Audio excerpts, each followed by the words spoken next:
Salut gang, un petit vidéo pour vous donner quelques consignes concernant la critique de publicité que vous devez remettre cette semaine. Donc, premièrement, vous devez choisir une publicité que vous avez appréciée. Une fois que ça c'est fait, vous allez commencer à rédiger votre texte. Dans l'introduction, je veux l'affirmation de votre choix. Je veux que vous me nommiez le type de publicité, c'est-à-dire sociétale, de service ou de produit, ainsi qu'un résumé complet de la pub. Je ne veux pas un résumé qui laisse en suspens la fin, un peu comme on voit dans à l'endos des romans.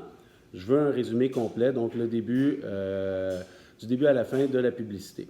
Et une fois que vous avez fait l'introduction, vous arrivez au paragraphe de développement. Dans ce paragraphe, vous allez mentionner la raison pour laquelle la publicité elle est réussie ou pour laquelle vous l'avez appréciée.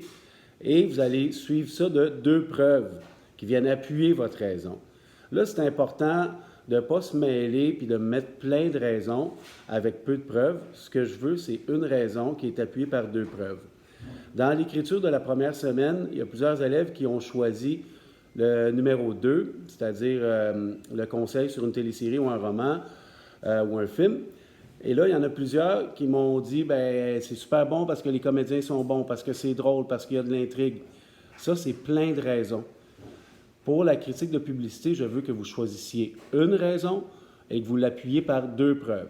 Donc, par exemple, si vous avez choisi l'humour, ben, nommez-moi, expliquez-moi, trouvez 2 preuves dans la publicité qui justifient que la publicité, elle est drôle. Une fois que vous avez fait ce paragraphe-là, vous arrivez à la conclusion où est-ce que vous réaffirmez votre choix, la raison de votre choix, et vous terminez par une ouverture.